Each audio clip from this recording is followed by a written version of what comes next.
बहुत समय पहले की बात है।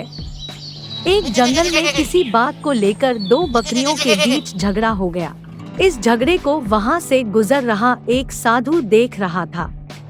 देखते ही देखते दो बकरियों में झगड़ा इतना बढ़ गया कि दोनों आपस में लड़ने लगी। उसी समय वहां से एक सियार भी गुजरा।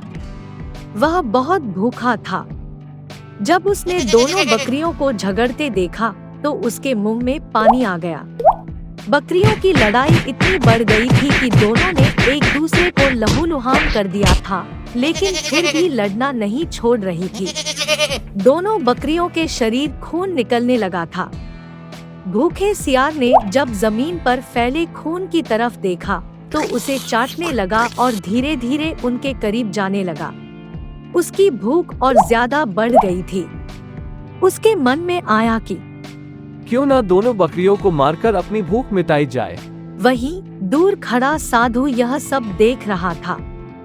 जब उसने सियार को दोनों बकरियों के बीच जाते हुए देखा तो सोचा कि अगर सियार इन दोनों बकरियों के और करीब गया तो उसे चोट लग सकती है, यहाँ तक कि उसकी जान भी जा सकती है। साधु अभी यह सोच ही रहा था कि सियार दोनों बकरियों के बीच पहुंच गया।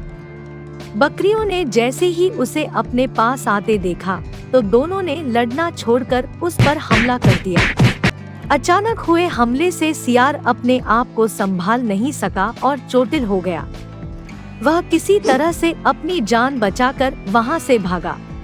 सियार को भागता देख बकरियां ने भी लड़ना छोड़ दिया और अपने घर लौट गई। वहीं साधु भी अपने घर की ओर चल दिया। हमें इस कहानी से यह सीख मिलती है कि कभी भी लालच नहीं करना चाहिए, साथ ही दूसरों की लड़ाई में नहीं कूदना चाहिए। इससे हमारा ही नुकसान होता है।